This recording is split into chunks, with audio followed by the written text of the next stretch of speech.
Happy New Year, retro food fans. Today we are going to celebrate all things New Year's Eve. We're going to make a classic 70s appetizer and a classic 70s cocktail so you can have a classic 70s New Year's Eve party.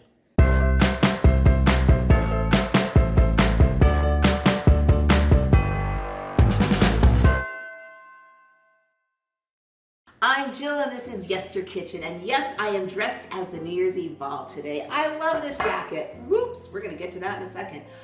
My beautiful good friend Lori gave this to me. Lori, thank you so much. I am wearing it for New Year's Eve and I'm wearing it right now for you. So today we're gonna talk all about New Year's Eve. And of course, if you know me, it's gonna be in the 70s, and we're gonna make a fabulous appetizer, a fabulous cocktail, and in the description down below, I am gonna give you links to every one of my 1970s cocktails and appetizers so you can create your own party or just pick a few. So I know we all know about New Year's Eve, we all do it, but do you know about the actual ball and the history? I'm gonna tell you. So way back in 1903, a man named Alfred Oakes owned the New York Times.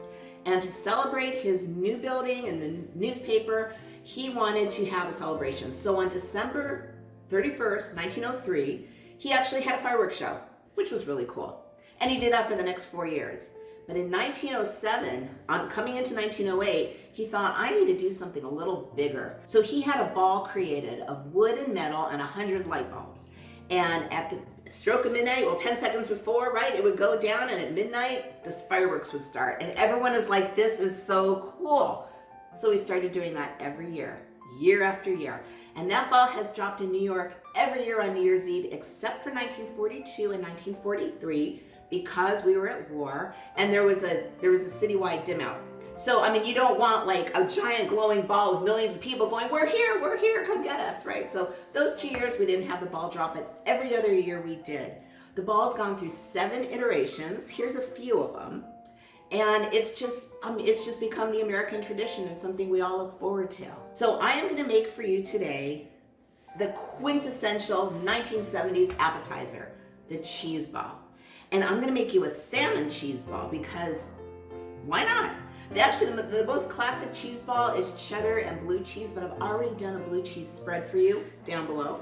So I decided to change it up a bit. So let's get started with our appetizer. So first we have an 8-ounce, just a block of cream cheese. You want it really soft. So I already have it in the bowl and I've already been trying to stir it a bit. It's a little cold today, so it's not as soft as I would like it, but that's okay. We're gonna make it work. So we have our cream cheese all softened in a bowl. To that, we're gonna add 1 small can of salmon. You know, just the flake salmon. Oh, let's get it out there. And you wanna make sure, you wanna just start mashing it in. And you wanna make sure, because a lot of times salmon comes with bones and skin in the sand, get that out. The sand, the can. I guess I'm celebrating early. Get those bones and skin out before you start mixing it with the cream cheese. And it is gonna take a minute, so I'm gonna actually cut away while I get all this because it does take a few minutes to incorporate. So I will be right back. Okay, so I've just been stirring it for just literally maybe about 20 seconds. With the back of the spoon, I'm kind of mushing it against the bowl. That kind of helps the salmon and the cream cheese incorporate together well. And now we're gonna add some flavorings. So the first thing we have is 1 teaspoon of fresh lemon juice.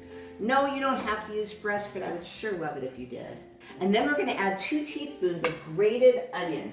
Grated onion is just, I mean, literally, I took a cheese grater and grated an onion. If you don't wanna do that, chop it super fine because it is raw, it's not getting cooked, and that's why kind of grated kind of gives it a little more of a mellow flavor. So into there we go. Next, we're gonna add 1/4 teaspoon of salt. We're gonna add 1 teaspoon of prepared horseradish right out of the jar. And the last thing we're gonna add is something called liquid smoke. I'm hoping you've heard of it, but if you haven't, you can buy it in the spice aisle. There it is, liquid smoke. You can buy it in the spice aisle pretty much in any market. And it's very strong, so we're only gonna need 1/4 teaspoon of that, and in it goes. And now we're just gonna mix it around for just a few minutes and get everything super duper incorporated. Okay, so here we go. Everything is just beautiful and smooth and all together.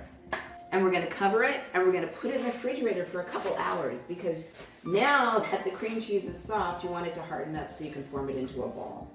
So just gonna cover it a little bit and into the fridge it goes. So now it's in the fridge and we're just gonna get ready for what we're gonna roll the ball in and just set it aside. So what I have here is 3 tablespoons of very, very finely chopped parsley and a 1/4 cup of pecans, also super finely chopped, and you just want to mix that together. And now we're just going to put it aside.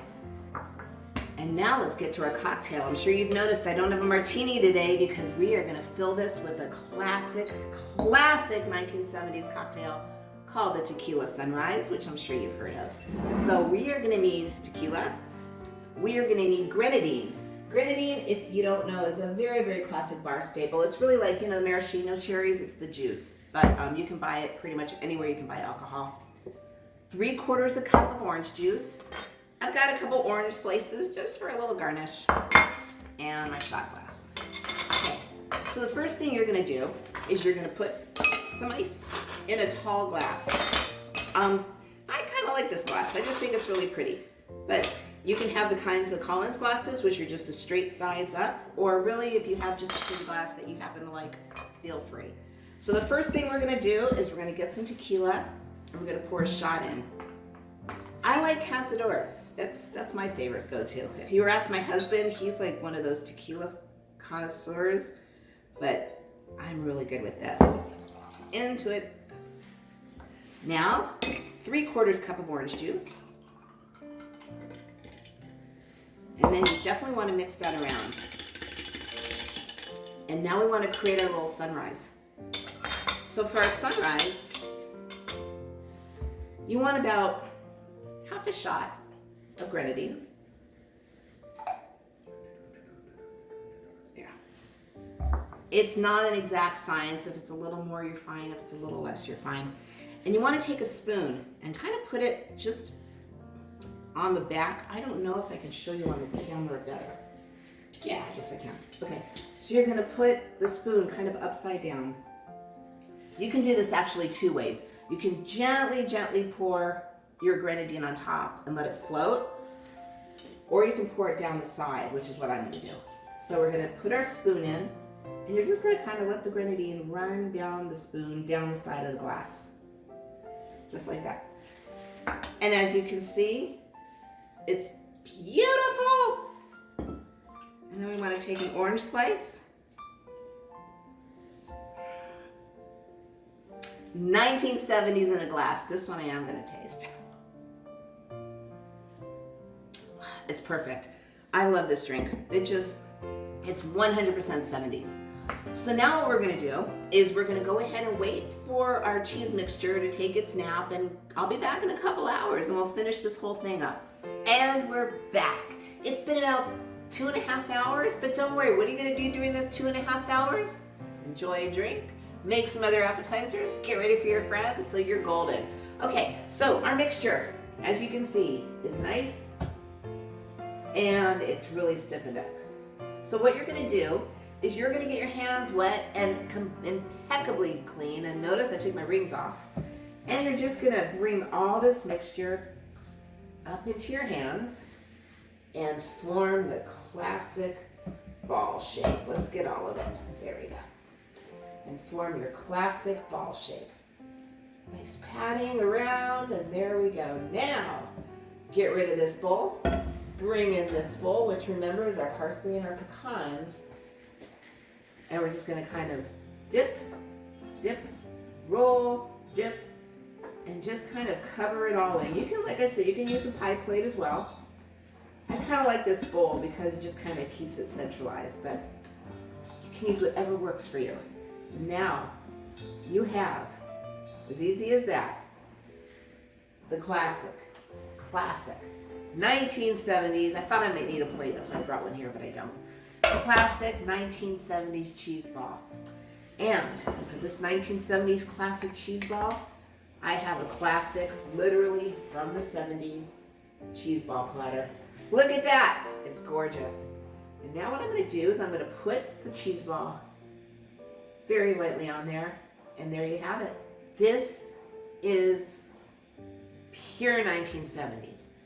Pure 100% 1970s. I'm serving it with some water crackers and also some sesame crackers.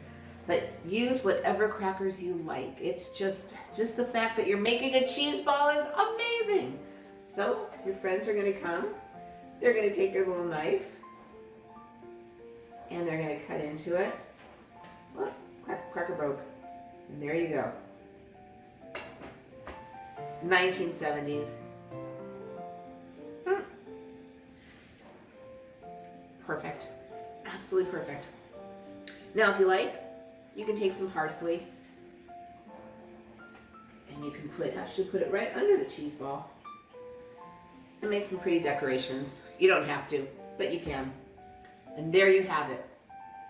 Get this all out of the way. The 1970s classic salmon cheese ball and the 1970s classic Tequila Sunrise. I don't think it gets any better than this. And don't forget, all of the other 70s recipes are in the description for you to enjoy. Well, 2019 has been an amazing year.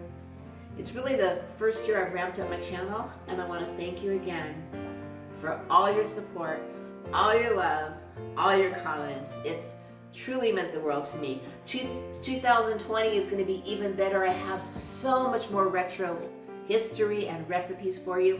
And in January, I'm going on a 3-week road trip with hubby, and I'm going to try to record a couple episodes from there. We'll see how it goes.